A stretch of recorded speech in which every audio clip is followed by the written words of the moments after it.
So today let's try to solve some present value problem.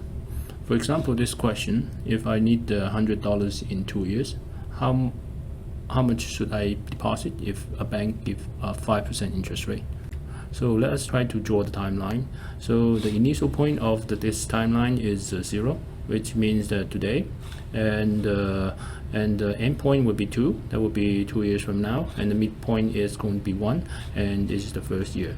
So our plan is to discount the $100 from year 2 to year 1 and discount it again from year 1 to year 0. To discount it from year 2 to year 1, so we just need to use $100 divided by 1 plus the 5%. That equals to $100 divided by 1.05. It is equals to $95.2380. So we know that at the end of year 1, so the $100 is equivalent to the 95.2380 at the end of year 1. It means that if I have $95.2380 at the end of year 1, we are going to get $100 at the end of year 2 if the bank give me like 5% interest rate. The next step is to discount the 95.2380 back to year 0. So we just need to use the 95.2380 divided by 1 plus 5%, which is equivalent to 95.2380 divided by 1.05. The result would be 90.7029. So it means that if I put $90.7029 into the bank today, I'm going to get $100 at the end of year 2 if the bank give me a 5% interest rate. So you know that it's very tedious to discount it from year 2 to year 1 to year 0 every time. If we have 10 years, it's impossible to do. So let's try to combine these two formula into one. So first we start with 95.2380 divided by 1 plus the 5%.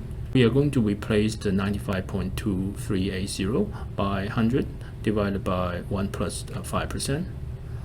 So we are going to copy this expression and replace 95.2380 here. So this is what we got. Then we are going to rewrite the expression in this format, and you can see that 100 divided by 1 plus 5% multiplied by 1 over 1 plus 5%. This is equivalent to 100 divided by 1 plus 5% squared. So we notice that 5% is the interest rate, and 2 is the number of years past, and 100 is the future value, the amount of money we want to have in the future. So from this problem, we know that the present value is equal to the future value divided by 1 plus the interest rate to the power of n. So n is the number of years past, r is the interest rate given by the bank, and present value is the amount of the money that you are going to need today, and future value is that the amount of money you want to get in the future. So to find the equivalent number in the BA2 bus, we first need to do like switch on the calculator. First, you're going to clear the memory, and then you're going to press 100, which is going to be future value, and 5 is the interest rate, and 2 is the number of years. So we compute the present value by CPT and PV, which is the same as what we have calculated in here. Notice that in the BA2 plus calculator, we got minus 90.7029 as the answer for the present value.